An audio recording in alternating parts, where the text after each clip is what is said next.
ፕሪሚየር ሊጉ ይበልጥ ሚያጓጓ ሆኗል። ሲቲ አሸንፎ ጫናውን ወደ አርሰናል አዙሮታል። ዶኩ በድጋሚ ልዩነት ፈጣሪ ሆኖ አምሽቷል። ዩናይትድ በካሪክ ስር ደካማውን 90 ደቂቃ አሳልፎ ነጥብ ተጋርቶ ወጥቷል። የካሲሚሮ አለመኖር ዩናይትድን ያጎደለው ይመስላል። አርኔ ስሎት የበረታ ተቃውሞ ገጥሟቸዋል። ቸልሲ በተቃራኒው ከኤፍኤ ካፕ ፍጻሜ በፊት ተስፋ ሰጪ እንቅስቃሴ አድርጎ ወጥቷል። ሰላም የተወደዳችሁ የስፖርት 365 ዝግጅታችን ነው። በአርሰናልና በሲቲ መካከል የሚደረገው ፉክክር እስከ መጨረሻዎቹ ቀናትና ጨዋታዎች የሚዘልቅ መስሏል። የሲቲ ህልም እንደዚህ ባለ መንገድ ለመቀጠሉ ዋነኛው ተመስጋኝ ጀሬሚ ዶኩ ነው። በኤቨርተኑ ጨዋታ ሲቲ ያለቀለት ያበቃለት ሲመስል ያቻነቱን ጎል አስቆጠረ። የብሬንትፎርዱም ጨዋታ በተመሳሳይ መንገድ 0-0 የሚጠናቀቅ ሲመስል ጀሬሚ ዶኩ ጣልቃ ገባ። ጀሬሚ ዶኩ ከዚህ ቀደም በእግር ኳስ ሕይወቱ የሚነሳበት ትልቁ ጥያቄ ጎል ማስቆጠር አይችልም፣ ለቡድን አጋሮቹም የጎል ኳስ አያመቻችም በሚል ነበር። በዚህ የውድድር ዘመን ይሄ በጣም በትልቁ ተሻሽሏል እና ደግሞ በጣም በወሳኝ ሰዓት ጎሎች እያስቆጠረ መሆኑ ይህንን ያጠናክርልናል። አርሰናልም ሆኑ ሲቲ አሁን ስህተት መስራት በፍጹም የሚያስቡበት ጊዜ አይደለም። ማገገሚያ ጊዜም የላቸውም። እንደዚህ ባለው ጊዜ ሲቲ ከሆነ አቅጣጫ ኢንስፓይሬሽን ሲፈልግ ዶኩ ጎሎች እያስቆጠረ ነጥብ እየተጋሩ እያሸነፉ እንዲወጡ ምክንያት ሆኗል። ካለፉት 6 ጨዋታዎች 5 ጎሎች ያስቆጥሯል እና የጎሎቹ ዋጋ ደግሞ በጣም ውድ ነው። እንዳልኩት ከዚህ ቀደም ብዙ የሚታማበት ነገር አለው። ድሪብል ሲያረጋ አይታማም፣ ግን ደግሞ ድሪብል ካደረገ በኋላ የመጨረሻ ኳስ የመስጠት ችግር አለበት። ተጋጣሚዎቹን ካለፈ በኋላ መጨረሻው አያምርለትም፣ አይሰምርለትም። በራሱም ጎሎች አያስቆጥርም። ለነገሩ ፈረንሳይ ውስጥ እያለ ዶኩ የጉዳት ታሪክም ነበር። ወደ ሲቲ ከመጣ በኋላ ይሄ በጣም በብዙ መንገድ ተሻሽሏል። በመደዳ ለወራት ጀሬሚ ዶኩን ማየት አይታሰብም ነበር። ጤናው ወደ እንግሊዝ ከመጣ በኋላ ሲቲ ውስጥ በእጅጉ ተሻሽሎ ታይቷል። አሁን ደግሞ የመጨረሻ ኳሶቹና ጎሎቹ በእጅጉ ጠቃሚ ሆነው መጥተዋል እና ያለ ጀሬሚ ዶኩ ጎል የሃላንድንም ሆነ የማርሙሽ ጎል ብሬንትፎርድ ላይ ወይ ብሬንትፎርዱ ጨዋታ ላይ በፍጹም ማሰብ አይቻልም። ጨዋታውን የከፈተ የሲቲን ተስፋ የመለሰ ጎል ነው ዶኩ ያስቆጠረው። ከዚህ ቀደም ራሱ ሲናገር ከዓለማችን ምርጥ የመስመር አጥቂዎች እንዳንዱ ለመቆጠር ብዙ ጎሎች ማስቆጠር ይኖርብኛል ብሎ ነበር እና አሁን እነዚህን ጎሎች ማስቆጠር ጀምሯል እና ለሲቲ ተስፋው በዚህ የውድድር ዘመን ዋንጫ እንኳን ሳያሳካ ቢጨርስ በሚቀጥለው የውድድር ዘመን ከዶኩ ተጨማሪ ጎሎችና አሲስቶች እንደሚያገኝ ማሰቡ ነው። የፔፕ ጓርዲዮላ ቡድን ትራንዚሽን ላይ እንዳለ ይታወቃል። በጣም ብዙ አዳዲስ ተጫዋቾች አሉት እና በዚህ የውድድር ዘመን እንደውም ለፕሪሚየር ሊግ ዋንጫ እንዲፎካከር ኤክስፔክት አይደረግም ነበር አርሰናል ጋብዞት እንጂ። ስለዚህ ለሚቀጥሉት ዓመታት ምን አይነት ዶኩ ልናይ እንችላለን ለሚለው የሆነ ፍንጭ የሰጠ ይመስላል። ሃላንድ ያስቆጠራቸውን ጎሎች ለሲቲና ለብሔራዊ ቡድኑ ወደ 50 ከፍ አድርጓል። ገና የኤፍኤ ካፕ ፍጻሜ ያላቸው፣ የፕሪሚየር ሊጉ አልተጠናቀቀም። የኖርዌይ ብሔራዊ ቡድን የዓለም ዋንጫ ላይ ተሳትፎ ያደርጋልና የጎሎቹን መጠን ከዚህ በላይ ከፍ ማድረግ ይችላል። ሲቲ እንግዲህ ቀጣይ ተጋጣሚዎቹ ክሪስታል ፓላስ፣ በርንመዝ እና አስቶን ቪላ ናቸው። በመሃል የኤፍኤ ካፕ ፍጻሜ ከቸልሲ ጋር አለው። ሚድዊክ ላይ ክሪስታል ፓላስን ይገጥማል። ፓላስና አስቶን ቪላ በአውሮፓ እንግዲህ የፍጻሜ ጨዋታ ይጠብቃቸዋል እና አስቶን ቪላ እና ክሪስታል ፓላስ ምን አይነት ላይናፕ ይዘው ይመጣሉ? በጣም ሮቴት አድርገው ደካማ ቡድን ይዘው ይመጣሉ? ትልቅ ጥያቄ ነው። ለሲቲም ግን ቡድኖቹ ሮቴት ቢደረጉ እንኳ ራሱን የቻለ ፈተና ይዞ ይመጣል። ምክንያቱም በ7 ቀን ውስጥ 3 ጨዋታዎች ያደርጋል ከክሪስታል ፓላሱ ጨዋታ ጀምሮ። በጣም ፈታኝ ነው። በተለይ ደግሞ አርፎ የሚመጣው በርንመዝ የአውሮፓ መድረክ ተሳትፎ ማድረግ የሚችልበት እድል ላይ ስላለ ይህንን ይበልጥ እውን ለማድረግ ከሲቲ ጋር የሚያደርገውን ጨዋታ በጣም በብርቱ ትግል፣ በብርቱ ጥንካሬ ሊያደርገው ይችላል። የብሬንትፎርዱ ጨዋታ ያለ ጎል የሚጠናቀቅ ይመስል ነበር የሆነ ሰዓት ዶኩ ጎል እስኪያስቆጥር ድረስ። ይሄ ቢሆን ኖሮ ሲቲ እዚህ ጨዋታ ላይ ነጥብ ተጋርቶ ቢወጣ በሂሳብ ስሌት ዋንጫውን አያጣው ይሆናል። ግን ተጫዋቾቹም ደጋፊዎቹም ከዛ በኋላ እናገግማለን ብሎ በፍጹም የሚያስቡ አይመስለኝም። ለዚህ ነው ዶኩ ከጨዋታውም በኋላ የአንድ ሰው ሚሽን ላይ ነው ያለው። ሲቲን እዚህ ፉክክር ውስጥ የማቆየት የአንድ ሰው ሚሽን ይዞ ነው እየተጫወተ ያለው የተባለው። ሲቲን በተመለከተ ምናልባት ግን ከዚህም ጨዋታ ጋር ተያይዞ ሌላ ሊነሳ የሚገባው ነገር የዚህ የሮድሪ ጉዳይ ነው። ከ3 ሳምንታት በፊት ከአርሰናል ጋር በተደረገ ጨዋታ ተጎዳ።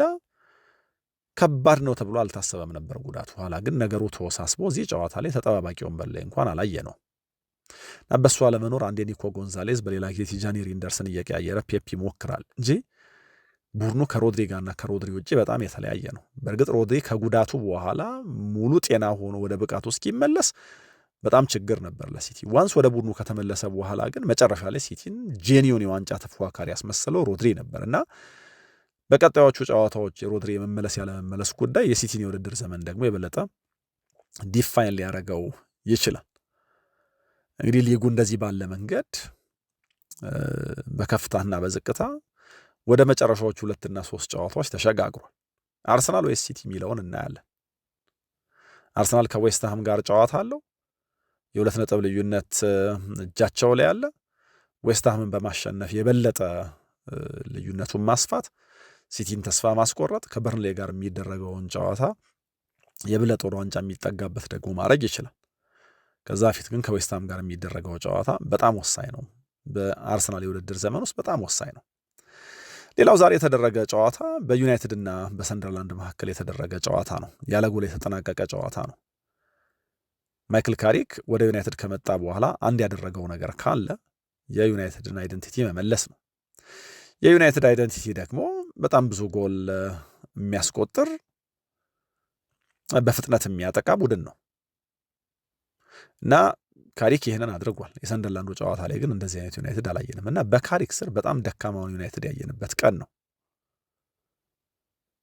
ሊቨርፑልን ከገጠመው ቡድን የ5 ተጫዋቾች ለውጥ አድርጎ ነው የመጣው። የእነዚህ 5 ተጫዋቾች ያለመኖር ጉዳይ አንደኛው ፋክተር ሊሆን ይችላል። ሌላው በስፋት የምናነሳው የካሲሚሮ ጉዳይ ነው። ላሜንስ እንደተለመደው ግሩም ባይሆን ኖሮ ሰንደርላንዶች ከጨዋታው የሆነ ነገር ይዘው መውጣት ይችሉ ነበር። ሳዲቂ መጀመሪያ እድል ነበረው። ኋላ ብሮቤ ልክ እንደዚህ እድል ነበረው። እድሎቻቸው ምናልባት ያለመጠቀማቸው ጉዳይ ሊሆን ይችላል። በእርግጥ ዩናይትድም እንደ ቡድን የራሱ እድሎች ነበሩት፣ ግን ደግሞ በጥቅሉ በጣም ደካማ ሆኖ እንደ ቡድን አይተነዋል እና ሰንደርላንዶች የፍጹም ቅጣት ምት ይገባናል የሚልም ጥያቄ ነበራቸው። በዚርኪዚ አማካይነት የሆነ ሙከራ ለማድረግ እስኪደፍሩ ወይ ደግሞ እንደው ጨዋታ ውስጥ ያሉ መሆናቸውን በሆነ አይነት መንገድ እስኪጠቁሙ ድረስ ዩናይትዶች በጣም ተቸግረው ነበር። የሰንደርላንድ ተጫዋቾች ፊዚካሊቲም በጣም ፈታኝ ነበር። ከረፍት በኋላ በእርግጥ ተሻሽለዋል።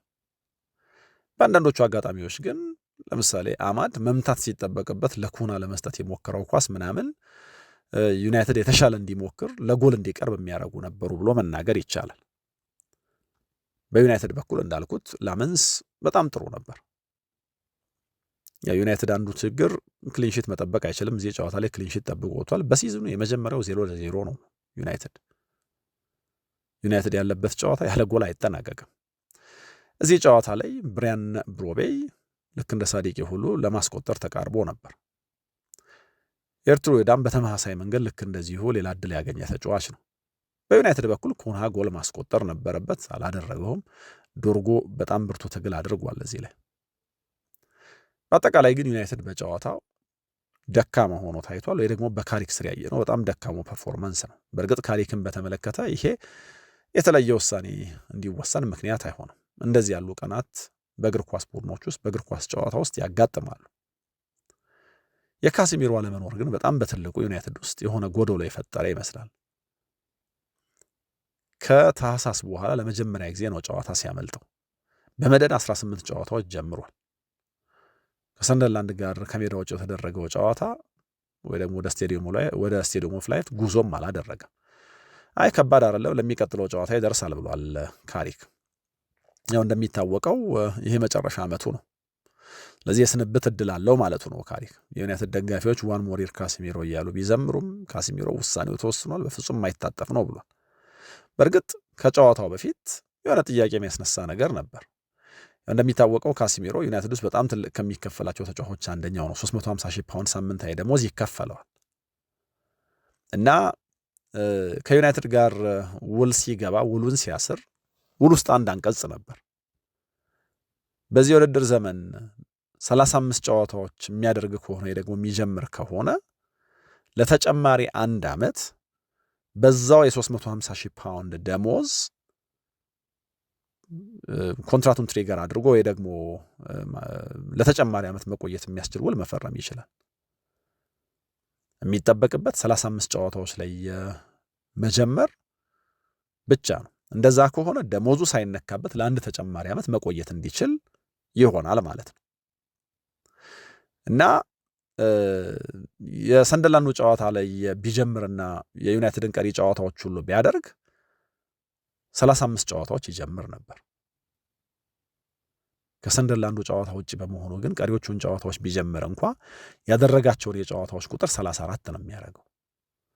የካሴሚሮ ውሳኔ የማይቀለበስ የማይታጠፍ መሆኑን ተጫዋቹ አስቀድሞ ባይናገር ኖሮ እዚህ ጨዋታ ላይ አለመኖሩ ጥያቄ ያስነሳ ነበር። ምክንያቱም ይህ አንቀጽ ትሪገር እንዳይደረግ ዩናይትድ ሆነ ብሎ ነው ካሴሚሮን ያስቀመጠው የሚል ሐሜታ ያስነሳ ነበር። ግን ተጫዋቹ ውሳኔ የማይታጠፍ የማይቀለበስ ነው ብሏል።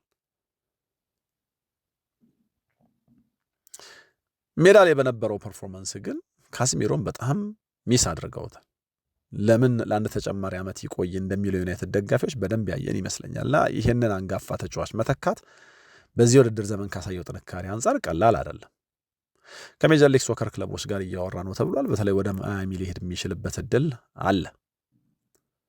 በዚህ ውድድር ዘመን ካሴሚሮን በተመለከተ ይሄ እንደ አይነተኛ 6 ቁጥር ስራውን በአግባቡ የመስራቱ ጉዳይ ብቻ አይደለም። አሁን በቅርብ ጊዜ በጣም አድቫንስድ የሆነ ሚና ነው ተሰጥቶት የሚጫወተው። ጭራሽ ዩናይትድ ጎል ሲያስፈልገው ጎል ከሚያመርቱ ከሚያስቆጥሩ ተጫዋቾች አንደኛው ነው። ሳጥኑን ሲከላከል፣ የተጋጣሚ ቡድን ደግሞ ሲያጠቃ በጣም አደገኛ ተጫዋች ነው እና እንደዚህ በጣም ብዙ ጎሎች እያስቆጠረ ባለበት ሲዝን ካሴሚሮን እንደዚህ ባለ ጨዋታ ሚስ ማድረግ ለአማካይ ክፍሉ ሚዛን መፋለስ ብቻ ሳይሆን ከጎል ማስቆጠርም አንጻር ዩናይትድን ያጎለዋል። እሱን የተካው ሜሰን ማውንት ነበር። የተለያዩ ተጫዋቾች ናቸው። ካሴሚሮ አይነተኛ 6 እንደሆነ እናውቃለን። ግን ደግሞ የዩናይትድ ጥልቁ አማካይ ኮቤ ሜኑ ሆኖ ካሴሚሮ አድቫንስድ የሆኑ ቦታዎች ላይ ነው የሚጫወተው። 8 የፕሪሚየር ሊግ ጎሎች አስቆጥሯል እና ከአማካይ ክፍል እነዚህን 8 የፕሪሚየር ሊግ ጎሎች በቀጣይ ውድድር ዘመን ከሆነ ተጫዋች ማግኘት አለበት ዩናይትድ ማለት ነው እና በአጫወትም ረገድ ዩናይትድን አጉልሎታልና የቆሙ ኳሶች ሲጠቀም በጣም ግሩም ነው።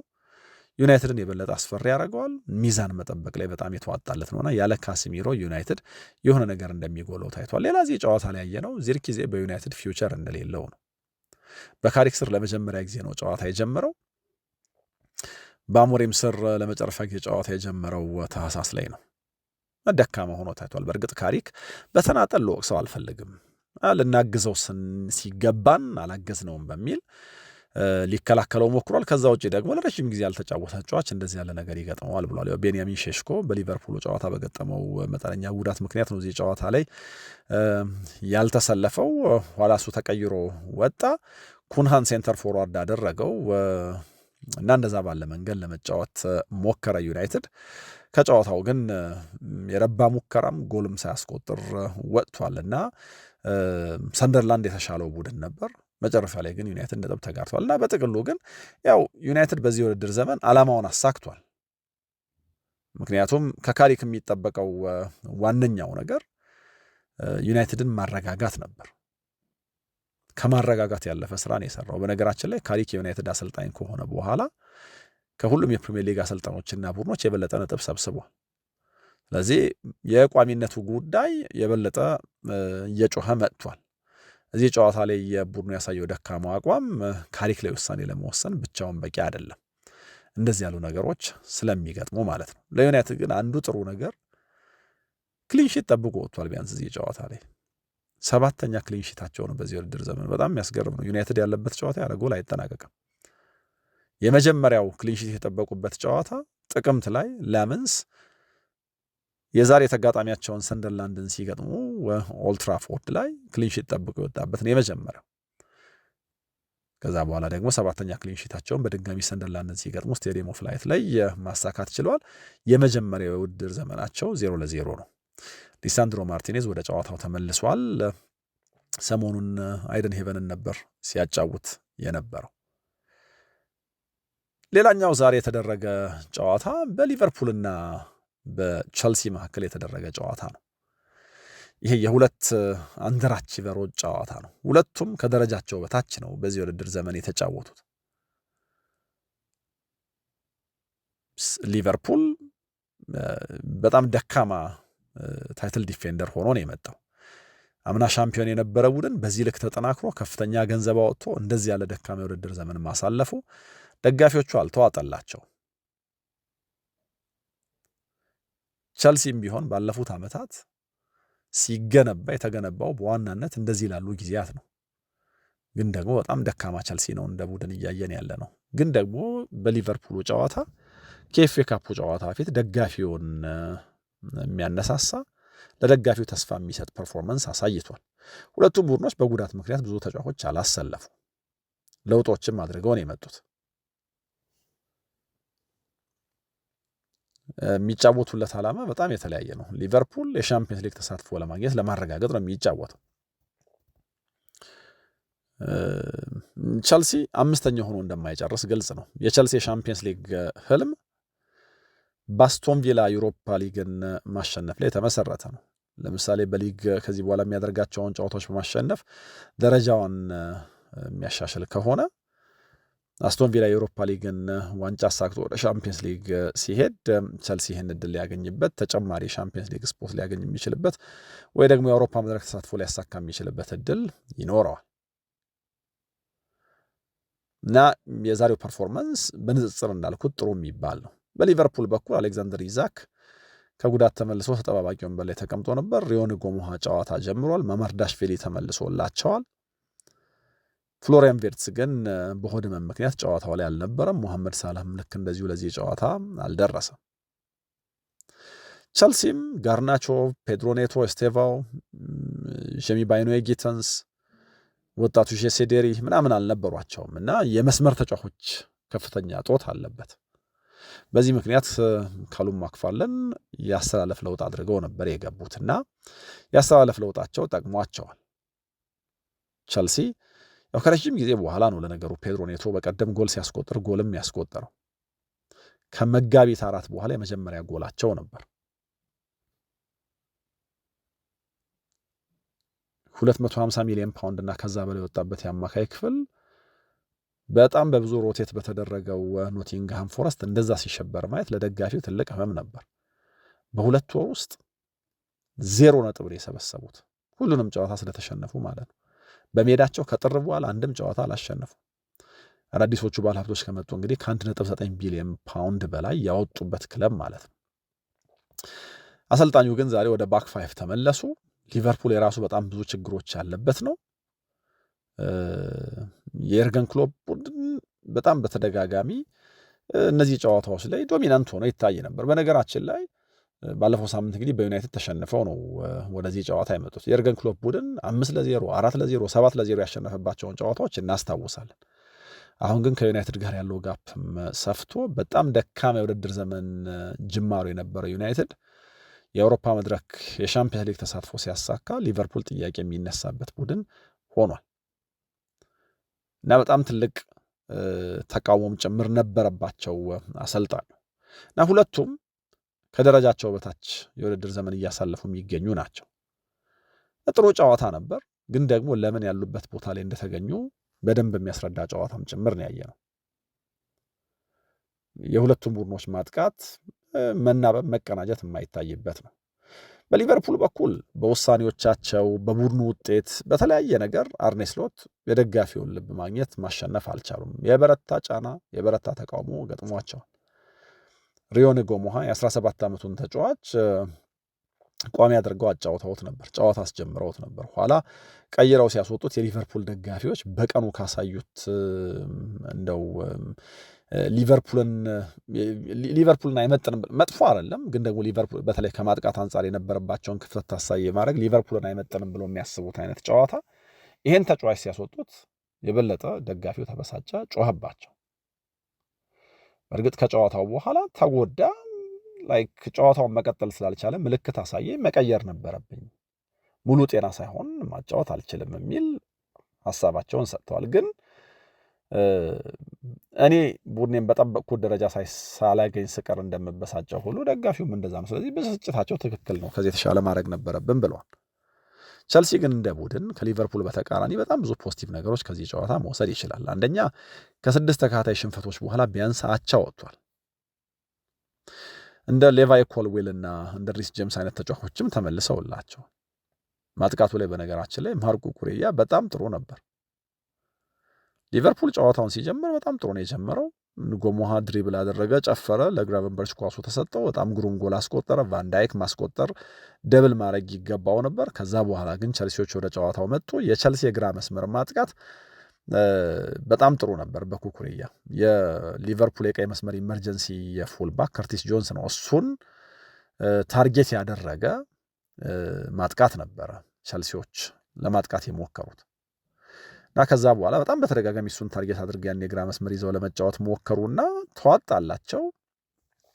ከጨዋታው ከዛ በላይ ይገባቸው ነበር።